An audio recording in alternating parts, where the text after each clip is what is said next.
Complex में circular और hyperbolic function पढ़ेंगे। ये इसलिए अपन इसको यूज़ करना है क्योंकि आसानी से रियल और इमेजिनरी पार्ट को सेपरेट कर सके ट्रिग्नोमेट्रिक फंक्शन में।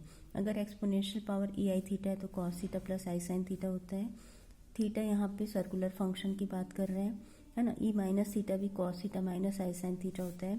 दोनों को ऐड करेंगे तो कॉस की वैल्यू, दोनों को सब्ट्रैक्ट करोगे तो साइन की वैल्यू, और साइन और कॉस को डिवाइड करोगे तो टेन थीटा की वैल्यू मिल जाती है। थीटा सर्कुलर फंक्शन है और वो रियल नंबर होता है। हाइपरबोलिक फंक्शन में अपन ई थीटा से रिप्रेजेंट करते हैं। Cos hyperbolic theta plus sine hyperbolic theta होगा। E minus theta cos hyperbolic theta minus sine hyperbolic theta होगा। Circular function closed surface plane के लिए होता है और हाइपरबोलिक फंक्शन ओपन सरफेस के लिए या प्लेन के लिए डिफाइंड होता है। अब दोनों को ऐड करेंगे तो कॉस हाइपरबोलिक थीटा की वैल्यू, दोनों को सब्ट्रैक्ट करेंगे तो साइन हाइपरबोलिक थीटा की वैल्यू, साइन और कॉस को डिवाइड करेंगे तो exponential function of tan hyperbolic theta मिल जाएगा अपन को। ठीक है। अब यहाँ पे थीटा क्या होता है, रियल और इमेजिनरी दोनों पार्ट में हो सकते हैं। अब relation between circular and hyperbolic function find करने हैं।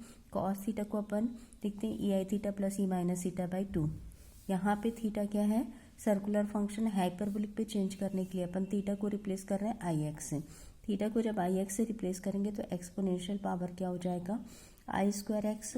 आई स्क्वायर एक्स होगा, आई स्क्वायर एक्स को अपन -1 से रिप्रेजेंट करते हैं तो फर्स्ट पार्ट नेगेटिव प्लस ई एक्स अपॉन 2, तो ये किसको रिप्रेजेंट करता है, हाइपरबोलिक फंक्शन को रिप्रेजेंट करता है। तो रिलेशन क्या मिला, cos i x equal to cos hyperbolic x, मतलब सर्कुलर फंक्शन हाइपरबोलिक फंक्शन पे एंगल पे डायरेक्ट ही चेंज हो जाता है कॉस का फंक्शन। अब साइन के लिए देखना है, साइन के लिए साइन आई एक्स होता है e i x minus e minus x by 2i। X को रिप्रेजेंट, थीटा को रिप्रेजेंट करें अपन ने आई एक्स से, तो आई एक्स से रिप्रेजेंट करने से आई स्क्वायर हुआ, आई स्क्वायर माइनस हुआ तो ई माइनस ई एक्स अपॉन 2i हुआ। हमेशा माइनस साइन को बाहर निकालना है क्योंकि साइन का फंक्शन ई एक्स माइनस एक्स के फॉर्म पे होता है। -1 आई को अपन आई स्क्वायर लिख सकते हैं, आई स्क्वायर से आई कैंसल आउट हो जाएगा, आई कॉमन मिलेगा, e x minus x by 2, ये साइन हाइपरबोलिक के फंक्शन की वैल्यू होती है। तो रिलेशन मिला sine i x upon i sine hyperbolic x. अब साइन और कॉस को डिवाइड करेंगे तो टेन का रिलेशन मिल जाएगा। टेन का रिलेशन होता है अपन के पास tan i x equal to i tan hyperbolic x. अब हम यहाँ क्या करेंगे कि सेपरेट करना है रियल और इमेजिनरी पार्ट को ट्रिग्नोमेट्रिक फंक्शन पे। अपन 3 फंक्शन लेके चल रहे हैं, साइन फंक्शन, कॉस फंक्शन और टेन फंक्शन। तो सबसे पहले कॉस का रियल और इमेजिनरी पार्ट सेपरेट करना है। तो कॉस ए प्लस बी का फॉर्मूला होता है cos A cos B minus sign A sine B. इसको रिप्रेजेंट किया अपन ने ए प्लस आई बी से। अब हाइपरबोलिक और सर्कुलर फंक्शन में जो रिलेशन होता है, कॉस आई वाई को अपन लिख सकते हैं कॉस हाइपरबोलिक वाई, और साइन आई वाई को लिख सकते हैं आई मल्टीप्लाई हो जाएगा साइन हाइपरबोलिक वाई। इस रिलेशन से हमने इसको अरेंज किया। अब इक्वेट करेंगे, रियल पार्ट हो जाएगा cos x cos hyperbolic y, और इमेजिनरी पार्ट हो जाएगा minus sine x sine hyperbolic y के फॉर्म पे। ठीक है।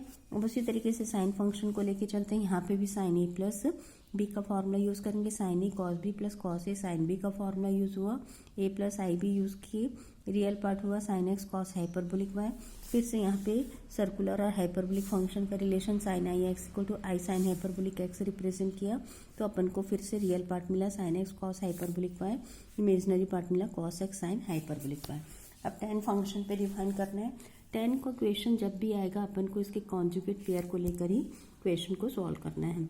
ठीक है। तो टेन फंक्शन है हमारे पास tan x plus i y equal to a plus i b. इसका कॉन्जुगेट फॉर्म क्या हो जाएगा, ए माइनस आई बी का फॉर्म, मतलब आई जहाँ पे भी है उसको माइनस आई से रिप्रेजेंट करेंगे। तो tan x plus i y plus tan x minus i y equal to क्या हो जाएगा, जब दोनों को ऐड करेंगे तो रियल पार्ट मिलेगा 2a। तो 2a क्या हो गया, sine x plus i y upon cos x plus i y. 10 को साइन बाई कॉस के फॉर्म पे लिखा, प्लस 10 को फिर से साइन बाई कॉस के फॉर्म पे लिखा। एलसीएम लिए, sine a into cos b plus cos a into sine b के फॉर्म पे अरेंज हुआ। Denominator cos x plus i y sine cos x minus i y हो गया। यहाँ पे sign a cos b plus cos a sine b का formula sine a plus B होता है।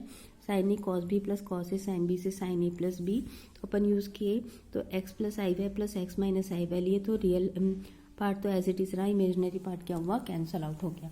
तो फंक्शन की वैल्यू क्या मिली अपन को, साइन 2x। तो 2a की वैल्यू क्या मिल गई, दोनों से अपन को मिला sin 2x upon cos x plus i y cos x minus i Y.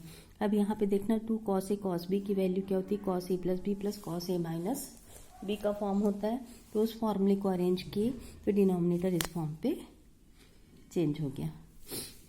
ठीक है, cos a cos b का फॉर्मूला यूज किए, cos a cos b का फॉर्मूला तो ये हो जाएगा 2 cos a plus b plus cos a minus b. इस फॉर्मूले से इस वैल्यू को अरेंज कर लिए। एज इट इज इस फॉर्म में भी लिख सकते हो और इस फॉर्मेट में भी अरेंज कर सकते हो।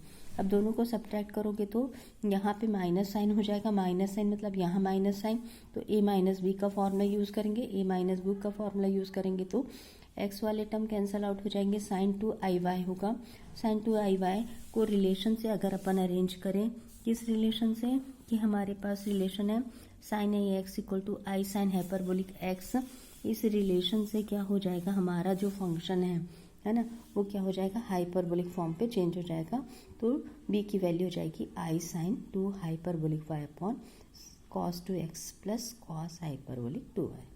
ठीक है, अब ये सिंपल थोड़े से फॉर्मूले देख लो, फिर इससे रिलेटेड क्वेश्चन अपन सेकंड वीडियो में करेंगे कि cos hyperbolic square theta minus sine hyperbolic square theta का वैल्यू 1 होता है।